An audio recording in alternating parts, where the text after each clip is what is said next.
changing me and changing you. Praise the Lord. ప్రతిదినము Christology అనే అంశాన్ని బట్టి దేవుని వాక్యాన్ని మనందరూ కూడా ధ్యానించుకుంటున్నాం.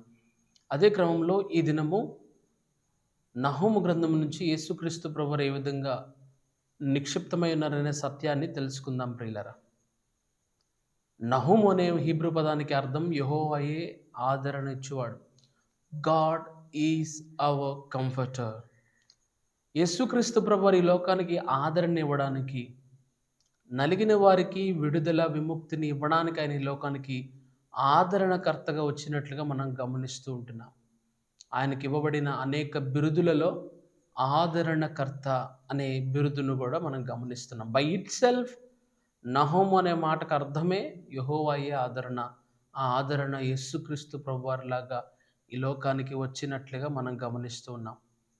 రెండవదిగా నహూము గ్రంథం 2వ అధ్యాయం 2వ వచనంలో ఇశ్రాయేలీయులకు నీతిని రక్షణను కలుగజేయువాడు ఆయనే అనే విషయాన్ని గమనిస్తూ, దేవుడు లోకమును ఎంతో ప్రేమించను కాగా ఆయన తన అద్వితీయ కుమారుడిగా పుట్టినవాని యందు విశ్వాసం ఉంచి ప్రతి వాడును నశింపక నిత్య జీవం పొందినట్లు దేవుడు ఆయనను మనకు అనుగ్రహించిననే మాట యోహాను సువార్త 3వ అధ్యాయం 16వ వచనంలో గమనిస్తున్నాం. అపోస్తలుల కార్యం 15వ అధ్యాయంలో ఈ విషయాన్ని తెలియజేస్తూ ఇశ్రాయేలుకు రక్షణ నీతిని కలుగజేసేది దేవుడే అని బైబిల్ మనకి తెలియజేస్తుంది ప్రియులారా. ఇది నహూము గ్రంథంలో యేసుక్రీస్తు ప్రభువారి యొక్క నిక్షిప్తత. నహూము గ్రంథం తర్వాత హబక్కూకు అనే గ్రంథంలో యేసుక్రీస్తు ప్రభువారు ఏ విధంగా నిక్షిప్తమై ఉన్నారనే సత్యాన్ని మనం తెలుసుకుందాం. హబక్కూకు గ్రంథం 2వ అధ్యాయం 4వ వచనంలో యేసుక్రీస్తు ప్రభువారి యొక్క ఉనికిని మనం ఈ విధంగా అర్థం చేసుకోవచ్చు ప్రియులారా. నీతిమంతుడు విశ్వాస మూలముగా బ్రతుకును. ఇక్కడ రెండు విషయాలు ఉన్నాయి. ఒకటి నీతి, రెండవది విశ్వాసం. సో కంప్లీట్గా ధర్మశాస్త్రానికి కాంట్రాడిక్ట్ పదాలు ఏంటి అంటే నీతి, విశ్వాసం. ధర్మశాస్త్రము దేనిని చెయ్యజాలకపోయేనునో దానిని యేసుక్రీస్తు ప్రభువారు జరిగించారనే విషయాన్ని బైబిల్ తెలియజేస్తూ ఉంది. ధర్మశాస్త్రం ఒక మనిషికి నీతిని ఇవ్వలేకపోయింది. ధర్మశాస్త్రంలో విశ్వాసం అనే దానికి అవకాశం లేదు. విశ్వాసం ద్వారా నీతిమంతులుగా తీర్చిదిద్దబడడం లేదు. ఎందుకంటే ధర్మశాస్త్రంలో క్రియల వలనైన నీతిని మనం గమనిస్తుంటున్నాం.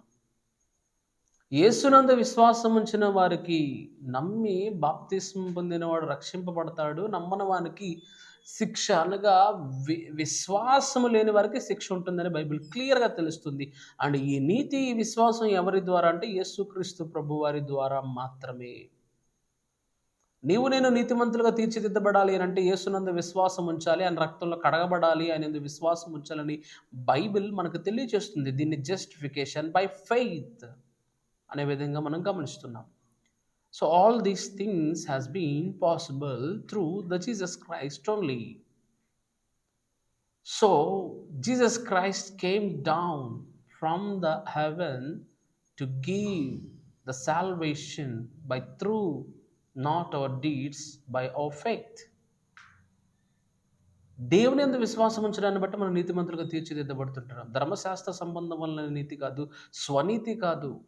మరి ఎవరి నీతి అని అంటే యేసునందలి విమోచనము ద్వారా ఉచితముగా నీతిమంతులుగా తీర్చిదిద్దబడుతున్నామే ఆ నీతి అని హబక్కూకు గ్రంథంలో 2వ అధ్యాయం 4వ వచనంలో యేసుక్రీస్తు ప్రభువారి యొక్క ఉనికిని ఈ విధంగా గమనిస్తూ ఉంటున్నాం.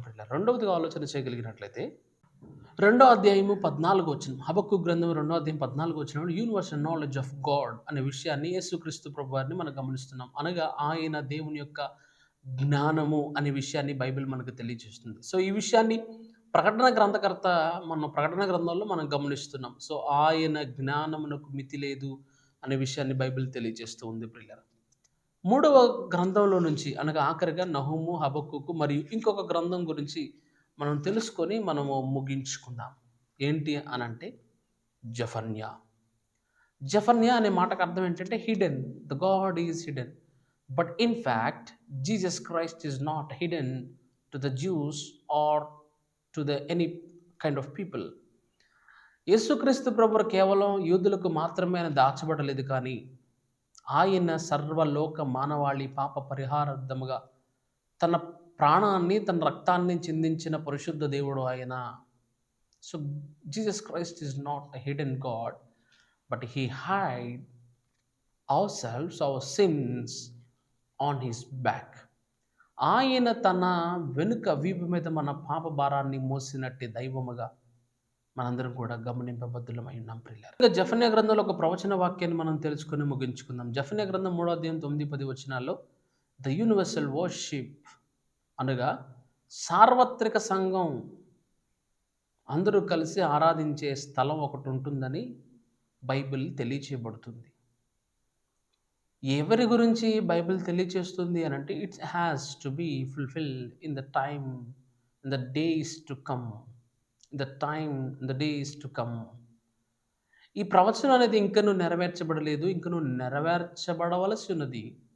సో ఇది ఎప్పుడు నెరవేరుతుంది అని అంటే రాబోతున్న దినాల్లో పరలోక రాజ్యంలో మనం ఉంటున్నప్పుడు మన జీవితాల్లో మనము దేవుణ్ణి ఆరాధిస్తాము.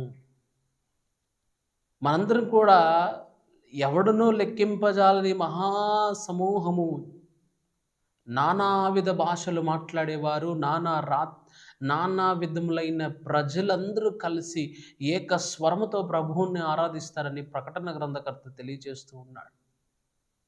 ఆ ఆరాధనను జెఫన్యా గ్రంథంలో మనం గమనిస్తూ ఉంటున్నాం. సో నా ఈ మాటలు వింటున్న ప్రియ సహోదరుడా, ప్రియ సహోదరి, నీ నా జీవితంలో ఆరాధించే ఆరాధికులంగా ఉంటున్నామా, లేకపోతే ఆరాధన అంటే కేవలం ఒక టైప్ ఆఫ్ కాన్సర్ట్గా ఆర్ ఇట్స్ కైండ్ ఆఫ్ డీజేగా ఉంటుందా? ఎలాగ నీ ఆరాధన ఉంటుంది? ఆరాధన అనగా నీ హృదయం తెరవబడాలి, నీ హృదయంలో పరిశుద్ధాత్మ రావాలి, పరిశుద్ధాత్మని అభిషేకం పొందాలి. అది నిజమైన ఆరాధన. ఆరాధన అంటే ఆదివారం 10కి it's not a kind of music, it's not a kind of concert, it's not a kind of DJ, but is the kind of worship that you have to open your heart and you have to ask or you have to request God to dwell in your heart. That is the మనము దేవుని వాక్యాన్ని మనం గమనించవచ్చు ప్రియులారా. కాబట్టి నా ఈ మాటలు వింటున్న ప్రియ సహోదరుడా, ప్రియ సహోదరుడి, ప్రియ సహోదరి, నీ జీవితంలో నువ్వు దేవుణ్ణి ఆరాధించే వ్యక్తిగా ఉన్నావో లేదో ఇది నాన్న పరిశీలింపబద్దులమైన ప్రార్థన. పరిశుద్ధాత్మ దేవునికి వందనాలు, స్తోత్రాలు. మా ప్రియులందరూ నీ మాటలు విన్నారు, వారి యందు నీ మాటలు ఎందు విశ్వాసం ఉంచారు. వారి జీవితాల్లో తప్పక తొలగక నీ యొక్క వాక్యమునందు పుటము వేయబడగలిగిన అనుభవంలోనికి నడిపించమని యేసుక్రీస్తు నామమున అడిగి వేడుకున్నాను తండ్రి. ఆమేన్. God bless you.